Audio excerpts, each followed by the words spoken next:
আমরা যারা প্রবাসী তাদের বিয়ের সময় একটা জাঁকজমক একটা অবস্থা তৈরি হয়।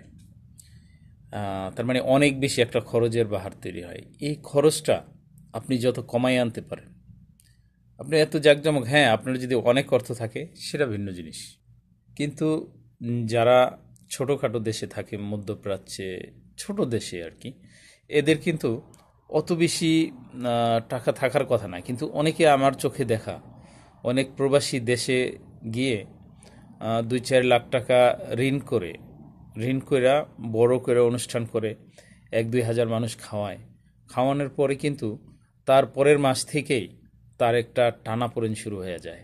এই যে টানাপোড়েনটা, তারা কিন্তু এই সমস্যাটা কাটাইয়ে উঠতেই অনেকটা সময় লেগে যায়। আর যদি ওই আপনি 5 লাখ টাকা খরচ করলেন বিয়ের মধ্যে, এই খরচটাই যদি আপনি 1 লক্ষ টাকার মধ্যে করেন, 1 লক্ষ টাকার মধ্যে করলে বাকি যে 4 লক্ষ টাকা আপনি অন্য একটা কাজে ইনভেস্ট করলেন। আমরা যারা প্রবাসী আছি, আমরা কিন্তু দেশের সাথে 10-15 বছর পর বিদেশ করে যাইয়া দেশের পরিবেশের সাথে খাপ খাওয়াইতে পারি না। কিন্তু আমাদের প্রতিনিয়ত একটা জিনিস মাথায় রাখা উচিত যে আমাদের আসলে কোনো জায়গায় একটা বিনিয়োগ করলে সেখান থেকে একটা আর্নিং আসা দরকার। কারণ আমাদের এইসব ছোটোখাটো দেশগুলোতে আমরা কিন্তু নাগরিকত্ব পাই না, আমরা একটা সময় দেশেই চলে যেতে হয়। তো দেশে চলে গেলে আমরা কিন্তু দেশের সাথে আর তেমন একটা খাপ খাওয়াইতে পারি না।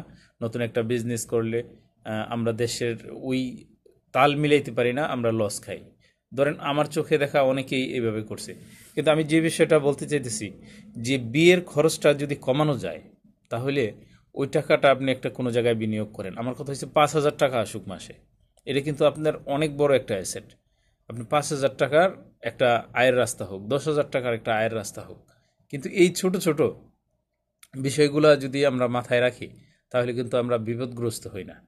আর এই বিয়ের খরচ তো আছেই, আরও বিভিন্ন খরচ আমরা দেশে গিয়ে অপ্রয়োজনীয় কিছু খরচ করি। এই খরচটা থেকে আমরা, বিশেষ করে যারা প্রবাসী আছি, তারা কিন্তু এটার থেকে একটু অফ থাকা উচিত।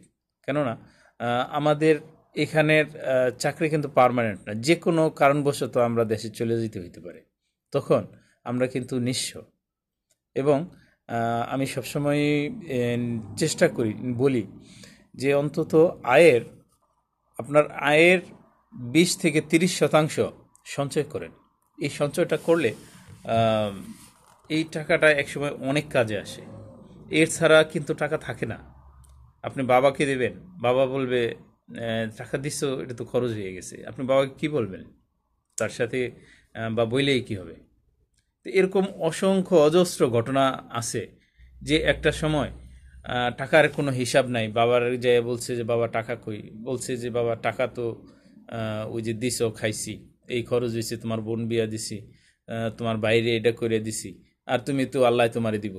কিন্তু এই যে আল্লাহ আমাদের দিব, আসলে এই জিনিসটা কিন্তু তাদের দোষ একা দিলে হয় না, এটা আমাদেরও বুঝতে হবে।